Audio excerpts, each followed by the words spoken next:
Hello, good morning. Welcome to the Gooner Talk. Apologies for the slight later start today, and apologies if there's any internet connections. We're having some issues in this area, hence the slightly late start. I'm hoping it's going to sort itself out as we move, but unfortunately, no promises on that one. Good morning. Hope you're doing good. Hope you're doing well. I hope that you're enjoying your week or have enjoyed your week. Of course, you've made it to Friday. Congratulations. But fingers crossed we can see plenty more stuff moving for Arsenal in the near future. In the transfer window, we're going to keep you up to date with everything that is going on in the world of Arsenal. If you could drop a like on the video and subscribe to the channel if you are indeed new around here with those notifications turned on so you never miss a show. It would be very much appreciated. Without further ado, let's say good morning to people joining us in the chat box. Good morning to Brad, to Matt G, to Aussie Gooner. Good morning to Simon, to Martin. Hope you're doing good, guys.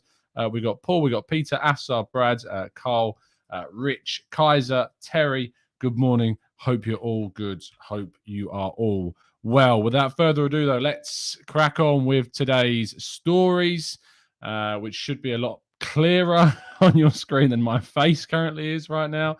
Yeah, do go over and subscribe to the Arsenal Way. We've reached 20,000 subs quite a while ago now, but we're pushing onwards towards 30 quite quickly. It's mad how much the channel's grown in the space of a year. We're closing in on that year date very soon, in fact. But cracking on with the actual transfer lines of the day, we kick off with Auston Trusty.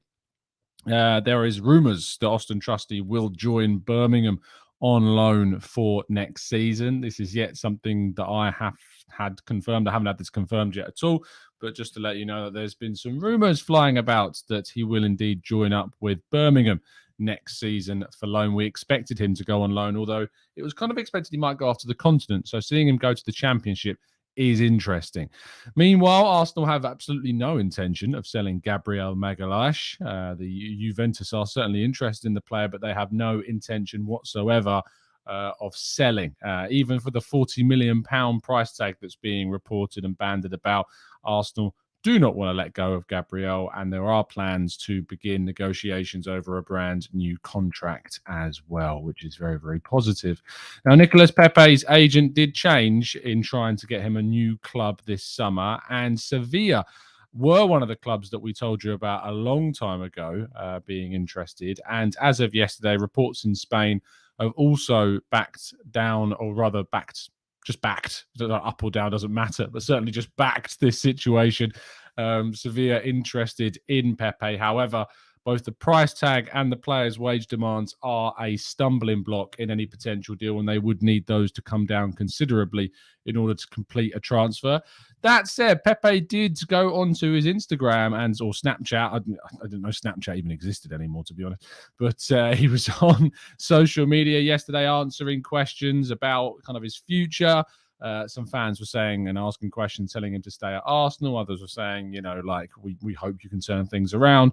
And he seemed to be hinting that he would indeed stay at Arsenal next season. This is obviously it's absolutely no guarantee at all that will happen.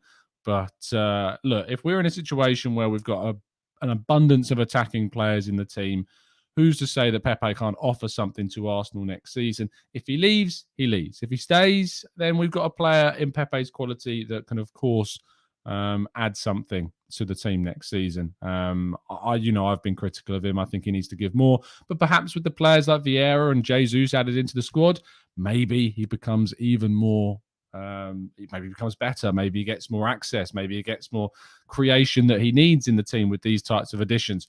Only time will tell.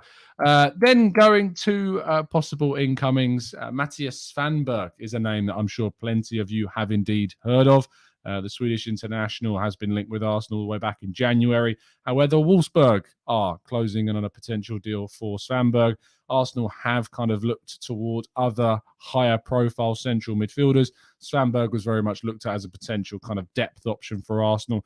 Didn't really necessarily progress what was the existing options at the club. Would have been a very good strengthening option for the midfield, but now looks very close to a move to Wolfsburg. So you can strike that one off your lists. Levi Colwill as well has been touted as a potential target of Arsenal this summer. Of course, with the recent move to a different type of defender who specifically covers left back and midfield, as we'll talk about very soon, that centre-back depth is still certainly something that Arsenal reportedly want to find cover for. And the Chelsea youngster who spent time on loan with Huddersfield last season is of interest to the club. That said, Crystal Palace are said to be the favourites to potentially sign the young Chelsea defender. Moving forwards to Lucas Paqueta, and despite plenty of reports coming out from both France and England that Arsenal have serious interest in the player, the Athletic's James McNicholas, aka Gunner Blog, reported this morning in his opening blog post that Arsenal's interest is not as keen as what other areas have suggested, and that he is currently not a priority for Arsenal to sign. This transfer window I thought was going to be fairly, not chill, but certainly more direct. It's very clear that Arsenal have had their priorities. It's very clear that the links with Arsenal have not been as widespread and chaotic as we've seen in previous windows. But I have never, ever seen as many contradicting reports about players as I have this summer. Suddenly Arsenal are interested. The next minute they're not. Suddenly he's a priority again. The next minute they're not. All we can do on this show is give you the best understanding that we have and give my thoughts and feelings. It's my feeling that Arsenal are very interested in Paqueta, but I don't have any reason to judge James McNicholas's post as anything other than the information that he has. And, I have no reason not to trust that information that he has either. It might be that Arsenal are certainly focusing on other priorities at the moment, be that central midfield with Youri Tielemans, who, to be honest, we haven't had a strong update on in quite some time, other than the rumours about him selling his house, of course. And then, of course, is the Zinchenko thing, which we'll talk about in a second, which I can imagine is, more of a priority, it seems. But yeah, it's crazy the level of contradictory reports we've seen throughout the summer window. To be honest, the reason behind this is what I reported way back in June, exclusively on football.london, is Arsenal have been putting strategies in place to limit the amount of information that has been leaking out, specifically targeting this summer window as a key area after doing some successful deals quite quietly, like the Callum Chambers to Aston Villa, the Matt Ryan, of course, from Brighton, and more recently the Fabio Vieira deal.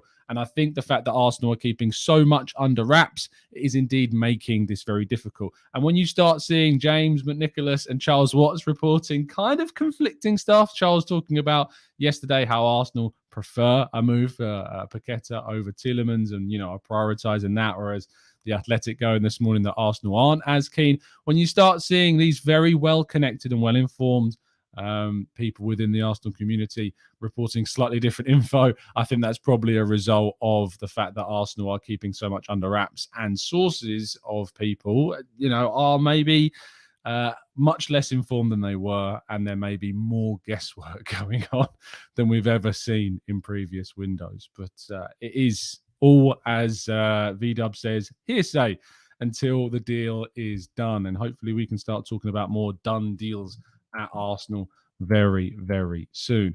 The last two stories revolve around the left-back position, which Arsenal wanted Lisandro Martinez for. But of course, the lure of Eric Ten Hag and reuniting with his former coach, plus the fact that he's wanted as a centre-back, which is his more natural position at Man United, have lent on the Red Devils getting that deal much, much closer. That said, that figure is still reaching upwards of 60 million euros now, which is crazy. But Arsenal are said to have an interest in Anderlecht left-back and Spaniard Sergio Gomez, who I don't know bundles about. He cropped up on my radar last season because he was putting in some ridiculous numbers, goals and assists. But Fabrizio Romano reported this first yesterday alongside the main exclusive from David Ornstein and The Athletic that Arsenal are in talks with Manchester City to try and sign Oleksandr Zinchenko. Now, if you've not watched our tactical breakdown, we managed to get out one of the fastest breakdowns we've done on the channel with some absolutely brilliant expert insight for you guys to excite yourselves and educate yourselves. We had The Athletic's Manchester City correspondent Sam Lee and Ukrainian football expert and journalist Andrew Todos from Zorya Londonsk both joined the channel yesterday to discuss Oleksandr Zinchenko. There is a feeling that Arsenal are fairly confident that a deal would be possible and that Manchester City would certainly be open to selling the player if Arsenal managed to match the valuation of the Ukrainian international. Insight analysis and more is available in that video, the last upload before this one on the channel. I implore you to go and check it out. There will, if you're watching on catch up, be a little link somewhere in the top right hand corner of your screen. And that completes all of today's stories. I, for one, just before we go to the questions, would be over the moon to see Oleksandr Zinchenko join Arsenal. He's a brilliant player. And certainly someone who would offer lots of quality in not just one, but certainly two positions next season. Let's tackle some of your questions and go through these as quickly as we can.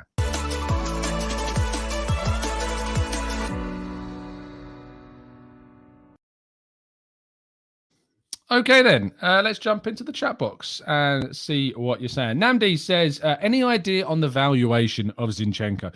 Now, yesterday in our tactical breakdown, Sam Lee of The Athletic said, and this was not based upon speculation, but on his own judgment, that he'd be wanting upwards of £40 million. Yeah, you heard that right. £40 million for Oleksandr Zinchenko. For me, I don't think Arsenal would go to that kind of figure, and I think they would be able to talk Manchester City down if that was their expectation. But for those thinking that Arsenal would be getting in for around 20-25 million, you know, it's going to be very difficult. I think it's going to be in the 30 to 35 million pound bracket to get hold of Zinchenko. If you consider the fact that Nico Williams went to Nottingham Forest for 17 million pounds from Liverpool, another club that, of course, don't need to sell like City, they can charge pretty much what they feel is the market value for the player and aren't pressured into selling. And Zinchenko has never really pushed to leave. And, you know, despite having agreements in place with other clubs in the past, as we reported through Sam on yesterday's Tactical Breakdown show, he's never pushed to leave the club. And so Man City are in a very strong position with this. 30 to 35 million, I think, is probably around the ballpark of what Arsenal would rightly end up paying. And that, frankly, is what he is worth in today's market. A 25-year-old Premier League experience, multi-Premier League winning player with starting quality at both left back and centre mid. You know, don't let people talk you down about the amount of minutes or starts he's got. When you look at the guy's quality, when you look at the numbers and what he compares to both Tierney and Xhaka, as I tweeted yesterday, he is outing both of those players at both left back and midfield. He plays midfield for Ukraine and has done brilliantly well. Sam says, is Zinchenko an upgrade on Xhaka? Potentially. He could genuinely, potentially play that left central midfield role even better than what Granit Xhaka has played it for us. There's absolutely an opportunity to see that happen. Let's go to Jelly Pig, who says, Tom, if you had to plump, I don't know what it means. I hope it's nothing really awful, for which signings we make by the end of the window, not necessarily the ones you want. Who do you go for? For me, it's Zinchenko and Tielemans.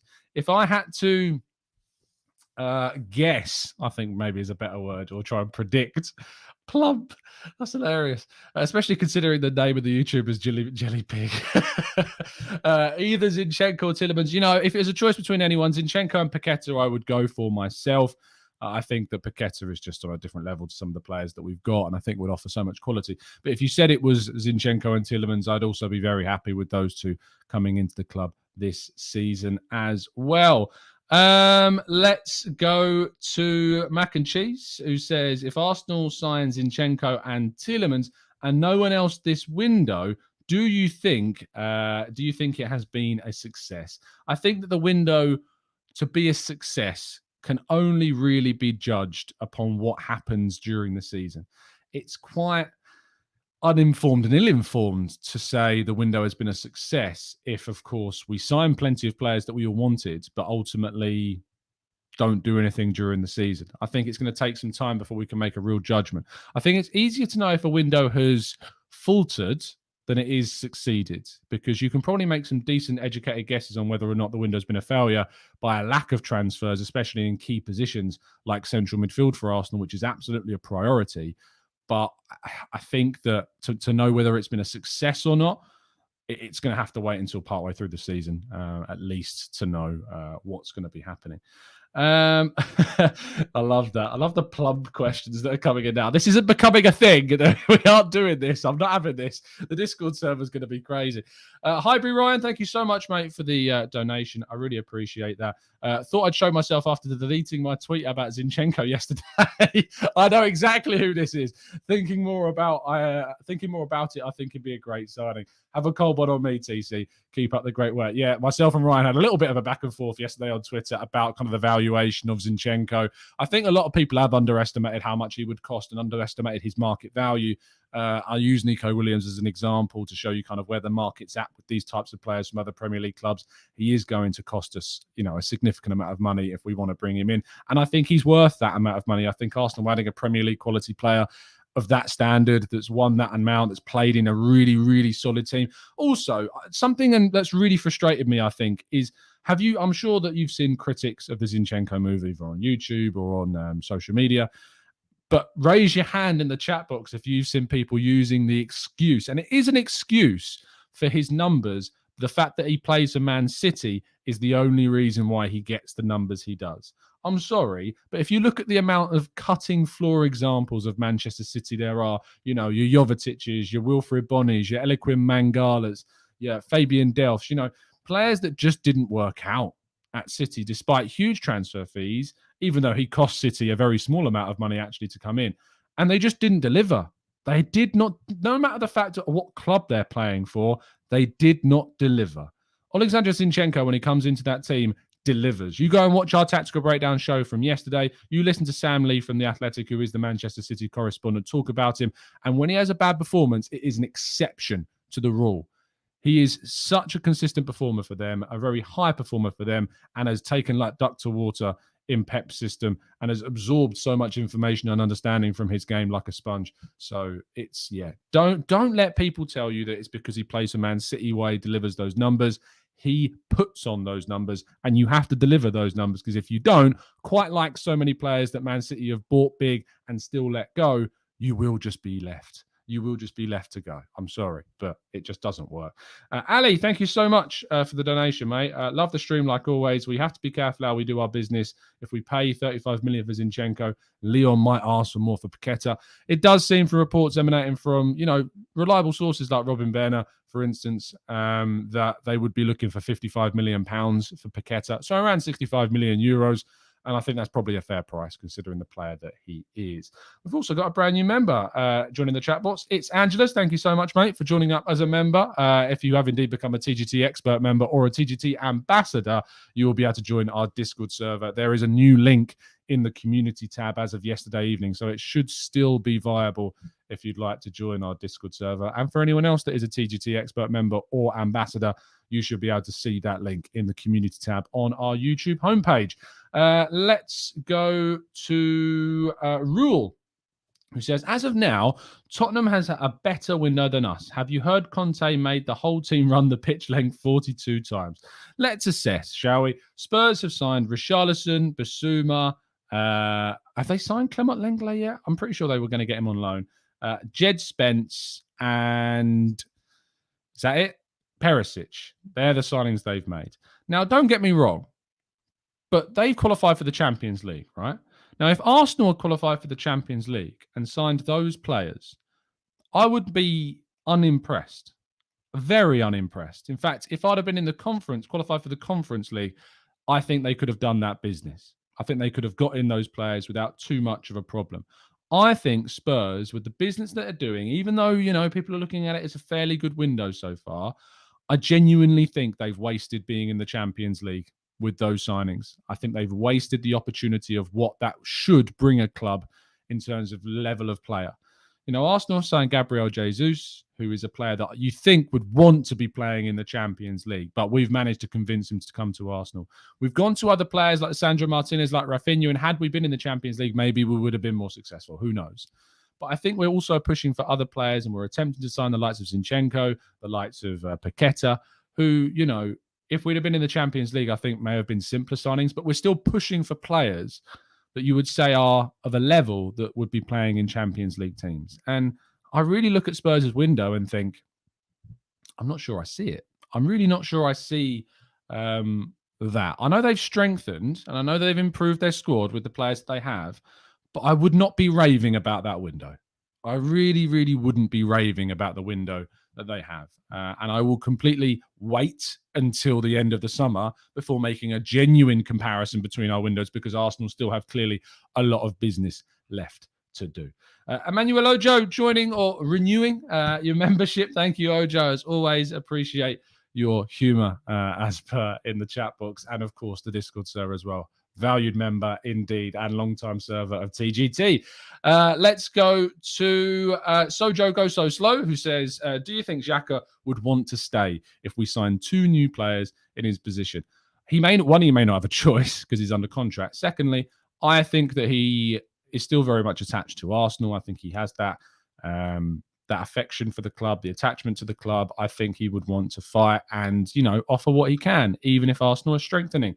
And to be honest, in short, in short, I do think there is an element of we need to be ruthless. We can't not sign players because of existing players we have if the player that we can bring in upgrades on what we've got. Ali says, do you think we will actually get Paqueta? I'm 50-50. The amount of reports we've seen both for and against the idea of this signing, I'm 50-50. So I'm afraid I'm going to take my very comfortable season ticket perch on the fence with this one. Let's go to Wayne, who says, Tom, Conte won the league with Victor Moses and the Serie A with a Premier League backup dancers at Inter Milan. This is what he does. I've got people telling me they're going to win the league now, which I don't believe. Let's see what happens with Spurs. I'm not going to sit here and try and look like a mug and say they aren't going to do anything because Conte is an exceptional coach. So let's see. They've also got 2 world-class players in Son and Kane.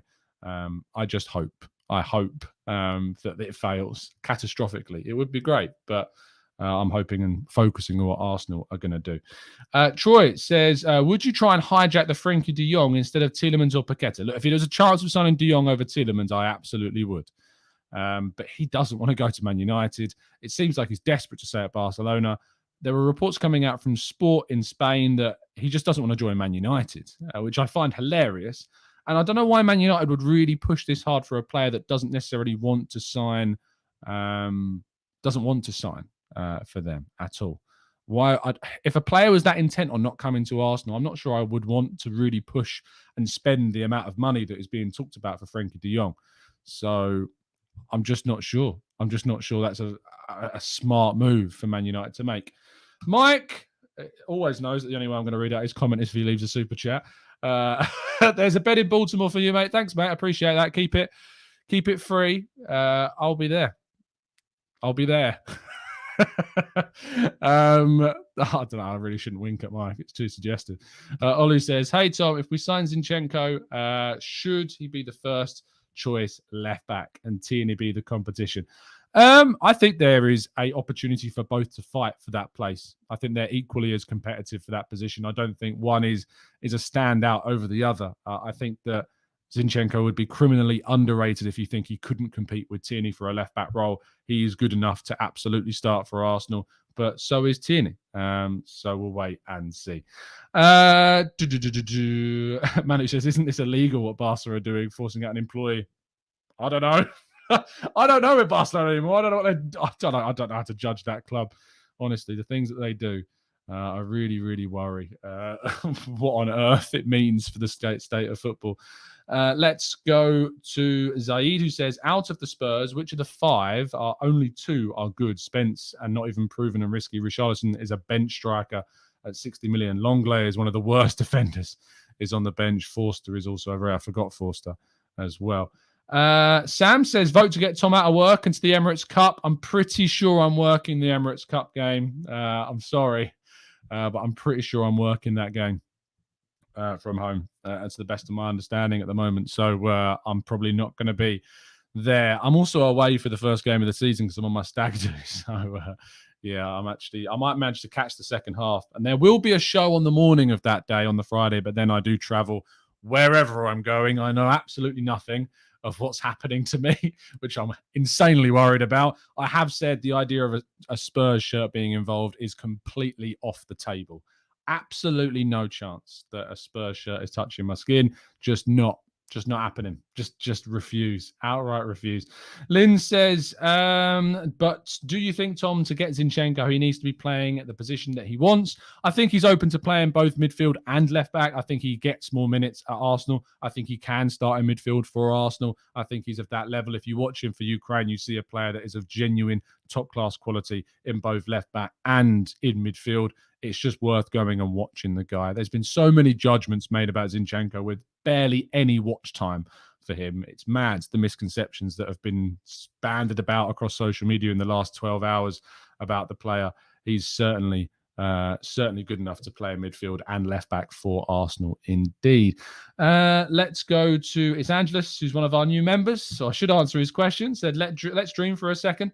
Arsenal make 3 more signings, Zinchenko, Tielemans and a wide forward like a Gakpo. Could we see a trophy in top 4? I hope so. But I'm not going to sit here and go, yes, guaranteed we're going to get top 4 at a trophy. I hope so. That's got to absolutely be the aim. It's got to be finishing and qualifying for the Champions League. And if we can get a trophy on top of that, unbelievable. Great. Amazing. In this current state of English football, winning a trophy really should not be understated. I'd love to win the Europa League. I'd love to get another FA Cup. It'd be great. But we need to push. We need to push for as high of a possible finish as possible. And there will be judgment if indeed we can. And sorry, I can't, Angelus, give you that guarantee. I'm sorry, mate. Let's go to Jack, who says, hey, Tom, how do you think we will start the season given our fixtures and Arteta now has a few years under his belt? You'd hope strongly. Crystal Palace is a very, very difficult place to start the season. Very difficult indeed, But it could, theoretically, be a good time to play Palace on the first game of the season away from home. Get that game out of the way. If you can get a win in it, amazing. But, we've seen what it's like on a smaller London ground away from home on the opening night. It's tough, especially as we're picked to play first on the Friday again. Let's see. If we can get a win in that game, it would be huge. They don't have their Conor Gallagher's anymore. They are still strengthening. But, let's see what we can do against Palace and hope we can get a big win. Because it would be a big win. If we can get that, I think we got some great momentum that we can build up in the fixtures that certainly follow that game. Let's go to Nitish says, your thoughts on Latino not being included? Now, I'm pretty sure you meant Patino. Not included in the squads of having 4 to 5 goalkeepers. My frustration. I have a frustration with that, Nitish. I have a very big frustration. I would have rather have seen Patino included over Runarsson without a shadow of a doubt. I much would have rather have seen Patino included indeed.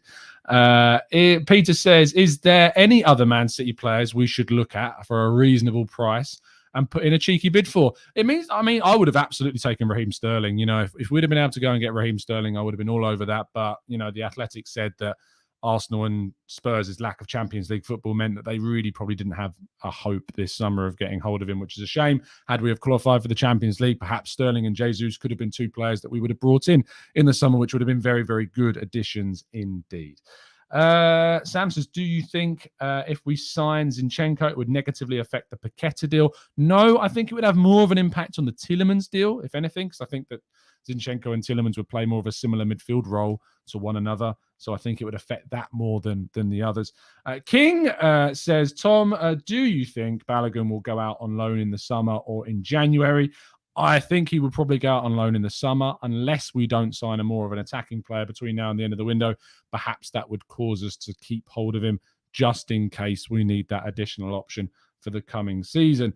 Amira says, hey, Tom, knowing how silent Edu wants to work in this window, do you think the Zinchenko deal is more advanced than we think? Yes, absolutely. Or was the announcement just to attract interest and start a bidding war?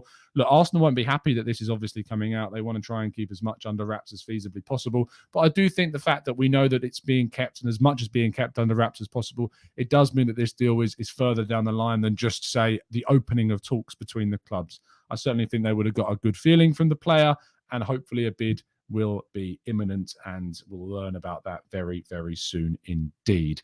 Let's go to, lastly, we'll tackle a couple more questions. Tommy says, Tom, my guy, do you think that we need Paqueta? Feels like we have enough in that position. Other positions should be needed more.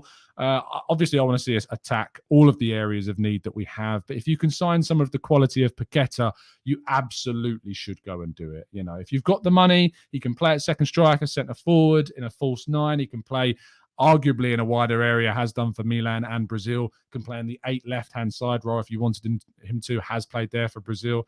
I think he would be a great, versatile addition to the squads, and I'd love to see that kind of deal take place. And Sam says, Tom, where's the Grimaldo story gone? Well, according to James McNicholas of The Athletic, Arsenal aren't interested. And this is all very much just noise coming out of Portugal, not really any kind of genuine link, it seems. Which is, I'm fine with, because I'd much rather Zinchenko at the end of the day, much rather Zinchenko than Grimaldo. But I was planning on doing a breakdown. I have to say I'm not going to do that anymore, but I did include the breakdown statistics of Grimaldo in the Zinchenko tactical breakdown. So if you want to know about Grimaldo's numbers, they are in the Zinchenko tactical breakdown, so you can find them all there.